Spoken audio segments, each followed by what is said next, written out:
everyone, this is Sveti from Klicke, and I'm here with Eugene from Jinjer. Hi. Hi. So good to have you here.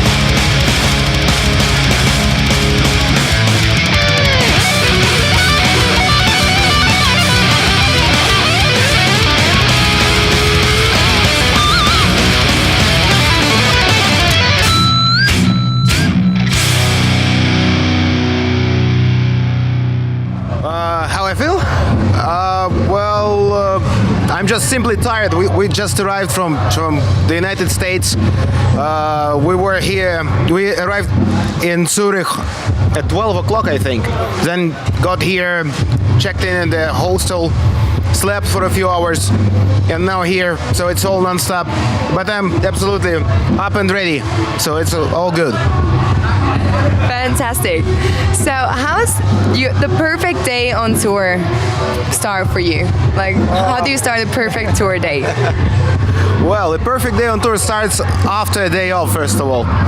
Yeah, when I'm well slept, when I'm full of energy, when I can, again, stay in bed a little bit longer, let's say up to 10 o'clock, have a shower, have a proper breakfast with good coffee, and get to a club, a venue, do a sound check, all smooth, nobody's late, so everything is done in a good way. But unfortunately, it never happens. So I can hardly imagine, I can hardly remember now a day when everything went this way. So usually, most often, you just have somebody being late, or you just traveled, I don't know, 24 hours in a van from, let's say, Bulgaria to Switzerland, so non-stop, and you by this time you feel like almost dead, absolutely exhausted. This is how it usually goes on tour. Yeah. But if you ask me about the perfect day, it's a perfect day. Yeah. Okay. So it's not your first time in Switzerland here. Definitely. Yeah. How would you describe Switzerland and playing in Switzerland with 3 words? Okay. Yeah.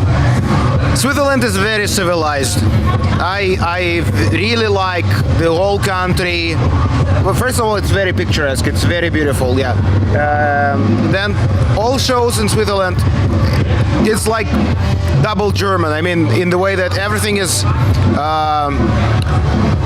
well done, everything is planned in a good way, so everything is on time, everybody is on time, so yeah, and good sound. Most of the shows we played in Switzerland, we had good sound, good venues, everything is neat and clean. Yeah, and the public, the crowd, just awesome. I mean, last time we played in Switzerland was with Arch Enemy, I think, in Zurich, and it was great. I think it was the first show on that run when we had the real mosh pit. Because before that we played a couple of shows in Germany. Well, and it wasn't bad, and yeah, there were some mosh pits, but here in Zurich it was a real mosh pit, and I was pleasantly surprised. And it has always been like that. We have fans here. We played here many times, and I do enjoy coming here every time. Sweet. That's awesome. So you've been going with the band for a while now, for like many years, and touring constantly all over the world. What do you think? What does it take to survive in the music industry? Well, like, how do you do it? First of all, do not feel sorry about yourself. We do not feel sorry about ourselves. We take risks, sometimes unreasonably.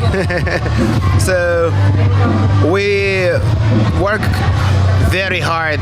So again, it's the most important thing is that you don't feel sorry about yourself at all. So you do not complain, you do not weep like a little child. You just come and get it, no matter what.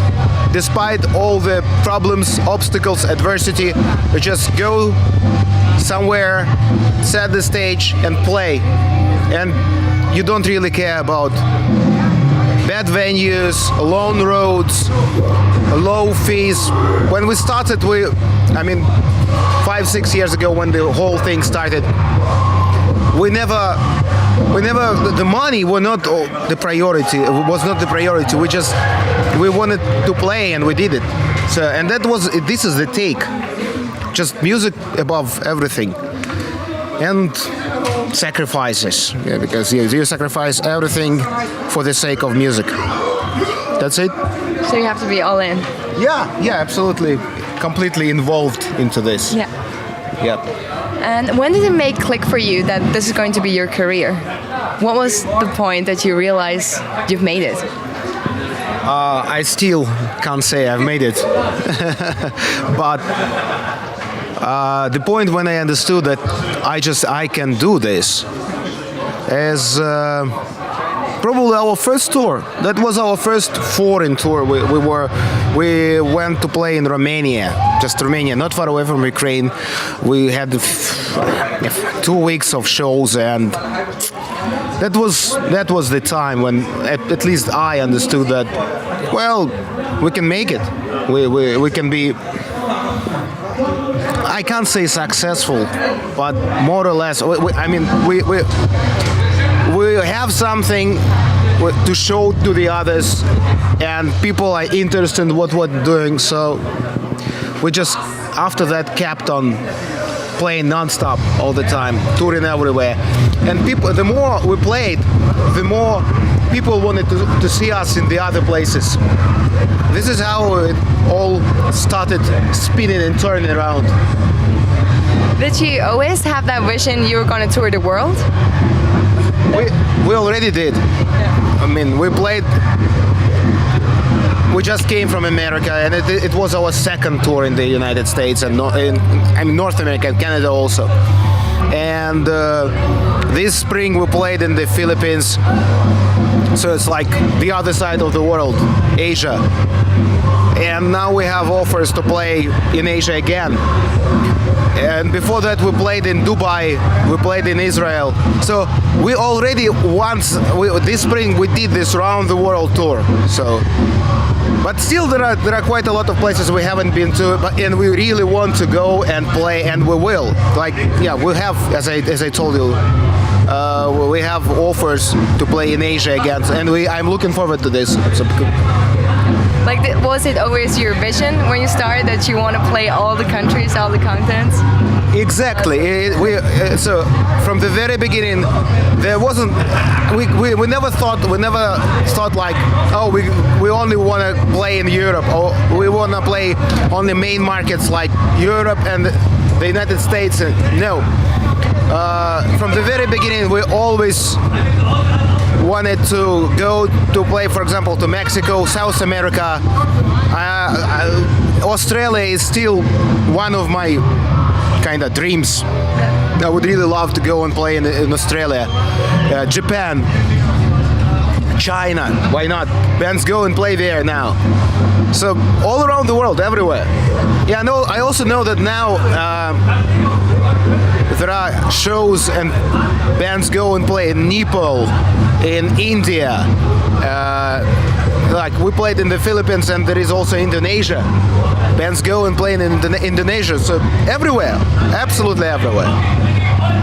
And what impact do you want to have on the world with your music? What impact me on what? What impact do you want to have with your music on the world? Like how impact I want. Exactly. How would you like to see the world change because of your music? Well, it's quite easy. The only thing I really want to, the only influence, impact I want to have on people with my music is just making them cleverer and smarter. The cleverer people get, the less problems we have. The more educated, civilized people get, we have less wars, less conflicts, less bullshit everywhere. That's it. Quite easy. It's a nice thought. And what inspired you to make the music you make today? What were your influences? Like what musicians, for example, inspired you to start playing music? Like picking up an instrument, start practicing? Well, music inspired music, of course. Like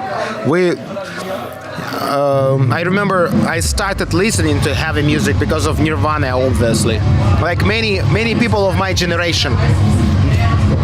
But I didn't play. I started listening to heavy music when I was 10, I think. 10, maybe even 9. But I didn't play anything until I was 18. And it's just how I started. I made friends who were musicians, and I just hang out with them. And after some time, I just thought, why not? Maybe I should try. And I took bass. I took up the bass guitar. And then, not even then, but simultaneously, I just discovered that if I play the bass, so I know, by that time I already knew a lot of bands with super cool bass guitarists, like Matt Wayne, for example, or Cannibal Corpse, or just a bunch of bands. I'm a big fan of Opeth. I'm a big fan of the Faceless band. I really love technical death metal bands from Florida like Death, Atheist, Cynic. And once I started playing, I started listening to music in a different way, and I started getting inspired by those musicians in a different way.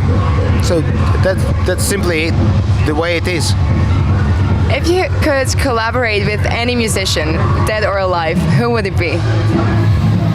Well, I will not talk about that.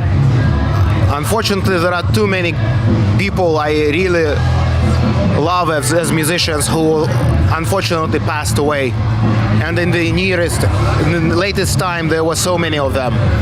But I will talk about those who are still alive. I would be really delighted to collaborate with Randy Bly and just the whole Lamb of God band.